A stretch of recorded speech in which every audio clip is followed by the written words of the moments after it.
Oke, bismillahirrahmanirrahim. Assalamualaikum warahmatullahi wabarakatuh. Siang ini kita akan coba untuk membahas mengenai kisi-kisi PTS IPA ya. Baik. Nah, setidaknya ada 5 bahasan yang akan kita jadikan materi dalam PTS. Yang pertama itu adalah energi dalam sistem kehidupan, kemudian sistem organisasi kehidupan, lalu interaksi antar makhluk hidup, interaksi makhluk hidup dengan lingkungannya, pencemaran lingkungan, dan perubahan iklim. Masing-masing 6 soal sehingga totalnya ada 30 soal. Yang pertama adalah tentang energi. Nah, kita tahu bahwa energi itu adalah kekuatan atau daya untuk melakukan sesuatu. Nah, energi itu tidak dapat diciptakan oleh manusia ya, kita konteksnya manusia. Tidak dapat diciptakan oleh manusia, tidak dapat dimusnahkan oleh manusia, kemudian dapat berubah dari bentuk satu ke bentuk yang lain. Dulu SD kita pernah belajar mengenai perubahan bentuk energi. Misalnya pada kipas angin. Ketika kita menyalakan kipas angin, menghubungkan dengan daya listrik, maka energi listrik itu akan berubah menjadi energi gerak pada kipas angin, gitu ya. Sekali lagi, energi itu merupakan kekuatan atau daya untuk melakukan sesuatu, tidak dapat diciptakan, tidak dapat dimusnahkan, tetapi dia dapat berubah dari satu bentuk ke bentuk yang lain. Oke, selanjutnya yang akan kita perdalam di sini yaitu ada 2 macam, energi kinetik dan energi potensial.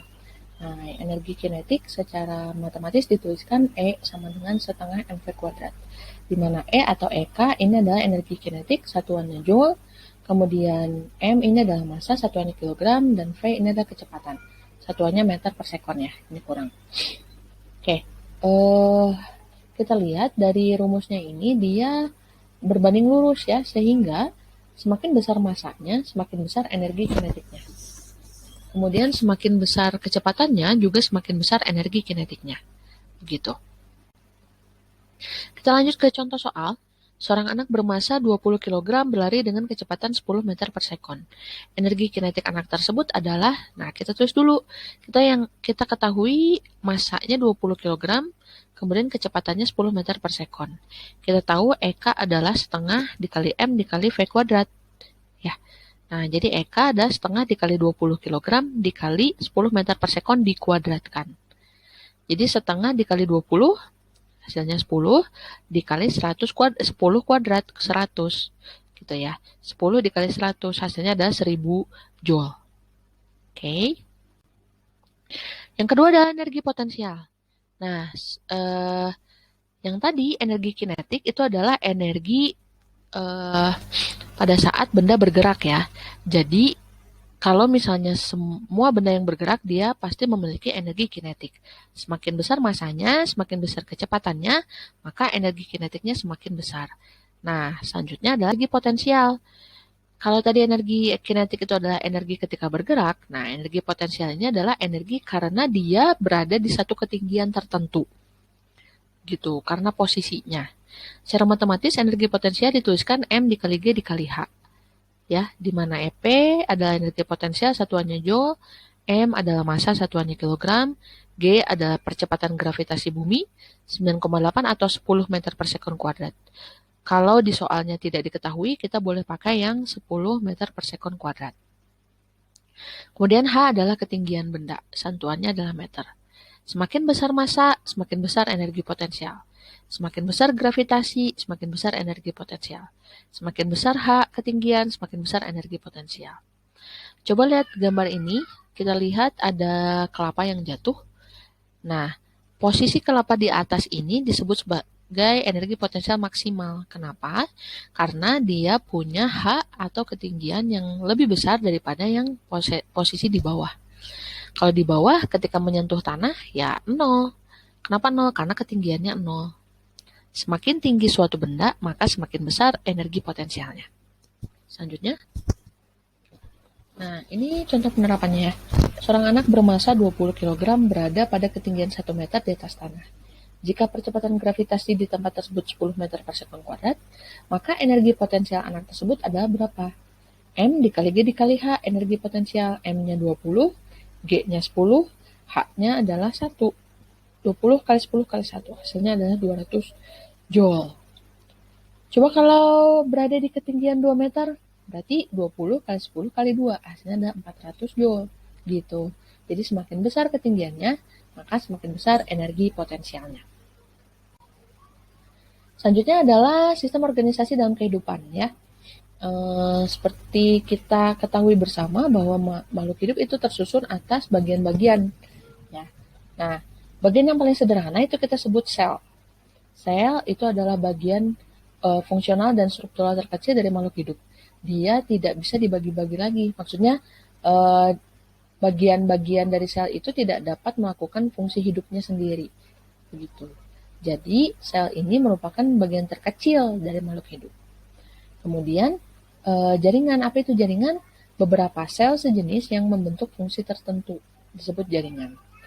Ya, kalau pada manusia misalnya jaringan epitel, misalnya jaringan jaringan lemak misalnya. Ya. Nah, kemudian organ. Organ itu adalah kumpulan beberapa jaringan. Misalnya mata. Nah, manusia punya organ mata. Organ mata itu terdiri dari jaringan lemaknya, ada jaringan epitelnya, ada jaringan retinanya, begitu. Lalu sistem organ. Sistem organ ini adalah sistem yang dibentuk dari beberapa organ. Misalnya pada manusia ada sistem pencernaan, terdiri atas organ mulut, kerongkongan, lambung, usus, dan sebagainya. Nah, kemudian organisme. Apa ini organisme? Organisme ini adalah satu makhluk hidup. Terdiri dari beberapa sistem organnya. Seperti kita saja manusia. Kan ada sistem pencernaan, sistem pernapasan. Nah, itu organisme. Selanjutnya ya. Ini ada sel. Perbedaan antara ada dua jenis sel, yaitu sel hewan dan sel tumbuhan.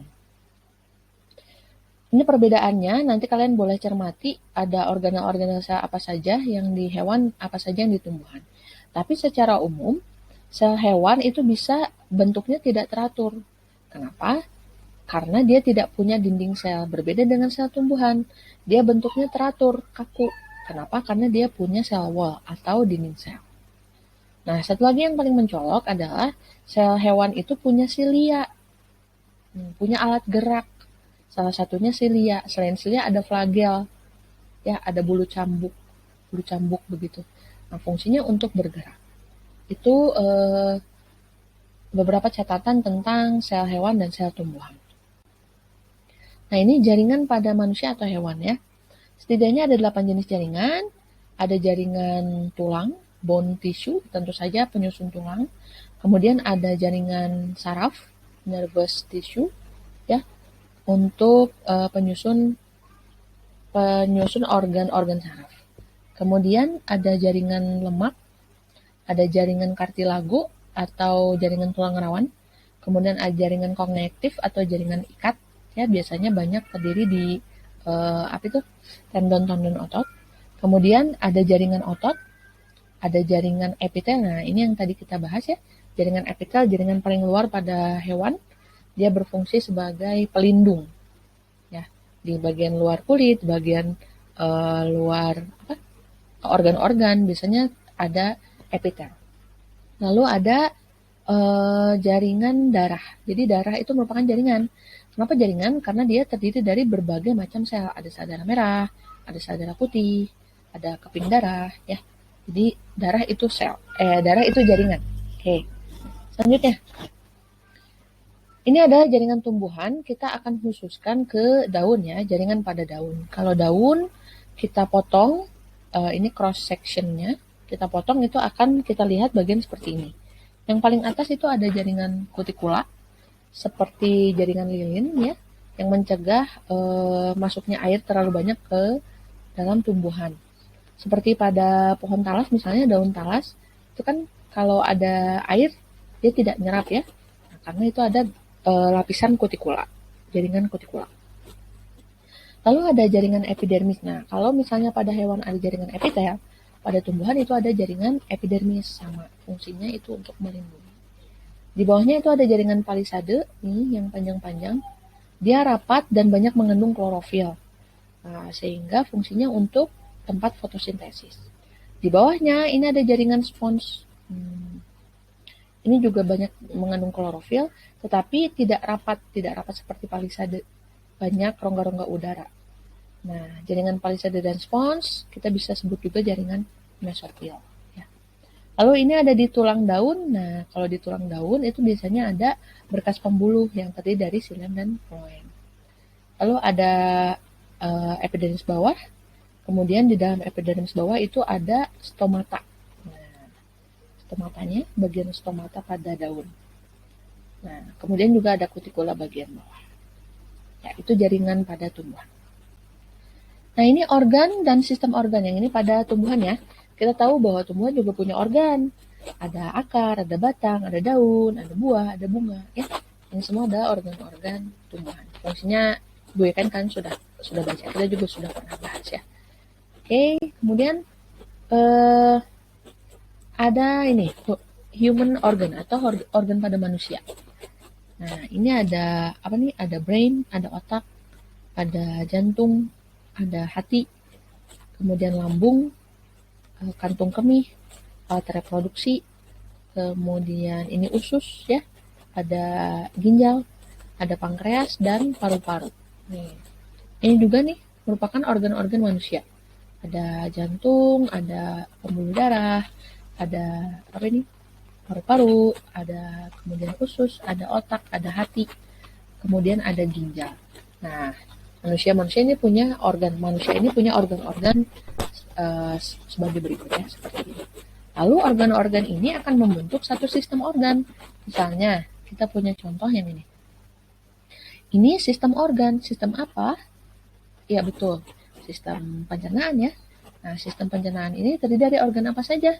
Ada mulut, ada kelenjar air liur, kemudian ada esofagus atau kerongkongan, ada lambung, ada pankreas dan hati, ya, juga kantong empedu, ada usus, ada rektum dan anus.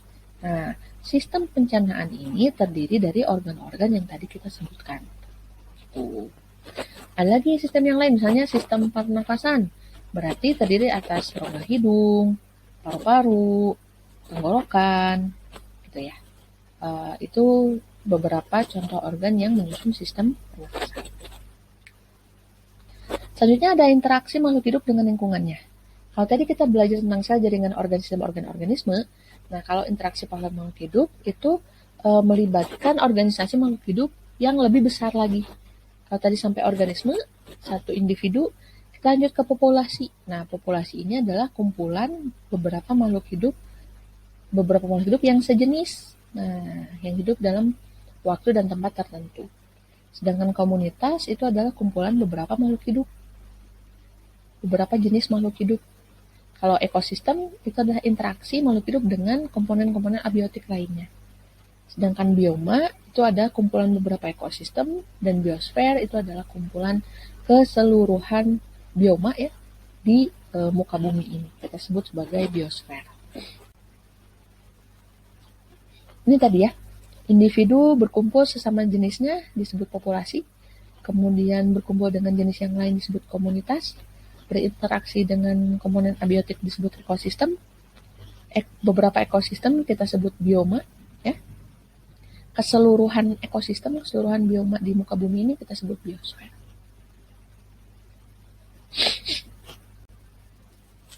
Nah, ini ada pola interaksi makhluk hidup. Ada yang kita sebut sebagai simbiosis ya. Nah, kita juga udah pernah belajar ini. Ada simbiosis mutualisme, komensalisme, parasitisme. Kita ulang sedikit saja. Kalau mutualisme berarti keduanya dapat untung. Ya, kerbau jalak, apa itu? Ikan badut sama anemon, ya. Kemudian ada bunga dan kupu-kupu. Nah, itu merupakan contoh simbiosis mutualisme. Sedangkan komensalisme, yang satu untung, yang satu biasa aja, tidak dirugikan, tidak juga diuntungkan. Misalnya seperti pohon anggrek yang menumpang hidup di inangnya, kemudian paus ya, paus dan bernacle. Nah, itu juga merupakan contoh komensalisme. Parasitisme, nah ini adalah hubungan dua makhluk hidup yang satu untung, yang satu rugi. Contohnya misalnya benalu dan pohon inangnya, ya. Kemudian misalnya contohnya cacing pita atau cacing perut pada manusia misalnya. Itu simbiosis parasitisme. Selanjutnya ada rantai makanan. Ingat kalau rantai itu berarti ya berantai, tidak bercabang. Ya, ini rantai makanan misalnya rumput dimakan oleh belalang, dimakan oleh katak, dimakan oleh ular, dimakan oleh elang. Gitu ya. Bedakan dengan jaring-jaring makanan yang ini. Kalau jaring-jaring makanan dia banyak cabangnya. Berries ini, berry ya, pohon berry itu bisa dimakan oleh belalang, bisa dimakan oleh kupu-kupu, bisa dimakan oleh ini belalang hijau ya, yang ini bisa dimakan oleh belalang coklat. Bisa juga dimakan oleh burung kecil gitu. Jadi banyak cabangnya. Ini jaring-jaring makanan. Dan keberadaan makhluk hidup dalam jaring-jaring makanan ini tentu saja saling mempengaruhi. Misalnya, kalau misalnya berisnya tidak ada, berarti eh, apa ini belalang hijau, kemudian si kupu-kupu, kemudian belalang coklat ini tidak dapat makanan. Gitu. Begitu juga kalau misalnya bagaimana kalau misalnya eh, ularnya habis misalnya dimangsa oleh manusia misalnya, dibunuh oleh manusia, maka keseimbangan jaring-jaring makanannya juga akan terganggu gitu. Ya, oke. Okay. Nah, ini tadi ya food chain dan food web. Jangan tertipu kalau misalnya dia melingkar tapi tidak ada cabang, itu tetap food chain ya atau rantai makanan. Selanjutnya ada pencemaran. Nah, konsep pencemaran itu kan masuknya zat asing atau pencemar sehingga menurunkan kualitas lingkungan gitu ya. Ada pencemaran apa saja? Ada pencemaran air, ada pencemaran tanah, ada pencemaran udara gitu. Nah, kalau misalnya pencemaran air berarti masuknya pencemar atau polutan ya ke dalam air sehingga kualitas airnya menurun begitu. Kalau tanah ya berarti masuknya pencemar ke dalam tanah sehingga kualitas tanahnya menurun. Begitu pula dengan udara. Apa saja yang merupakan pencemar, misalnya ada sampah plastik, ada asap kendaraan bermotor, kemudian bisa juga zat-zat kimia ya dari limbah rumah tangga misalnya. Itu merupakan jenis-jenis pencemar. Bagaimana cara menanggulanginya? Ya, tentu saja dengan mengurangi sampah plastik, mengurangi penggunaan plastik, mengurangi penggunaan kendaraan bermotor, kemudian mengubah bahan bakar menjadi bahan bakar ramah lingkungan, mendaur ulang sampah. Nah, itu juga bisa merupakan cara bagaimana kita mengurangi pencemaran ya. Selanjutnya, nah ini pemanasan global. Pemanasan global itu merupakan naiknya suhu rata-rata bumi karena akumulasi gas rumah kaca ya. Nah, sebetulnya gas rumah kaca ini berguna ya bagi bumi untuk mempertahankan suhunya. Tetapi kalau kebanyakan ya suhu buminya meningkat. Beberapa jenis gas rumah kaca itu ini ya, ada karbon dioksida, ada nitrogen oksida, ada juga sulfat oksida. Oke. Okay. Nah, seperti ini. Misalnya pembakaran hutan atau kebakaran hutan. Kemudian ada juga asap kendaraan bermotor. Ada juga penggunaan aerosol ya. Juga ada ini apa? Asap pabrik. Nah, ini semua menghasilkan gas-gas rumah kaca yang terperangkap di atmosfer bumi. Harusnya kan matahari itu panasnya ada yang diteruskan ke bumi, ada juga yang dipantulkan. Bagaimana bisa diserap di permukaan bumi? Karena ada gas rumah kaca. Kalau sedikit bagus, buminya jadi hangat. Tapi kalau terlalu banyak, maka suhu rata-rata bumi itu akan meningkat, menyebabkan pemanasan global. Nah, pemanasan global juga bisa diakibatkan oleh tadi ya penggundulan hutan, ya penggundulan hutan sehingga penyerapan karbon dioksidanya itu terganggu. Penggunaan pupuk kimia, kemudian kotoran unggas, pembakaran, penggunaan kendaraan ya yang tadi sudah kita bahas. Lalu bagaimana cara menanggulanginya? Mungkin kita bisa mulai dengan menanam pohon ya, menanam pohon, tidak menebang pohon sembarangan, mengurangi penggunaan pupuk kimia, kemudian ini nih, kotoran ternak itu bisa kita manfaatkan sebagai biogas sehingga tidak mencemari lingkungan, tidak menghasilkan gas-gas rumah kaca yang menyebabkan pemanasan global. Oke, itu kisi-kisi kita ya untuk PTS besok. Tetap semangat, belajar yang baik, berdoa, minta restu orang tua, sehat, selalu jaga kesehatan. Mudah-mudahan pandemi segera berlalu supaya kita bisa bertemu di kelas. Terima kasih banyak. Assalamualaikum warahmatullahi wabarakatuh.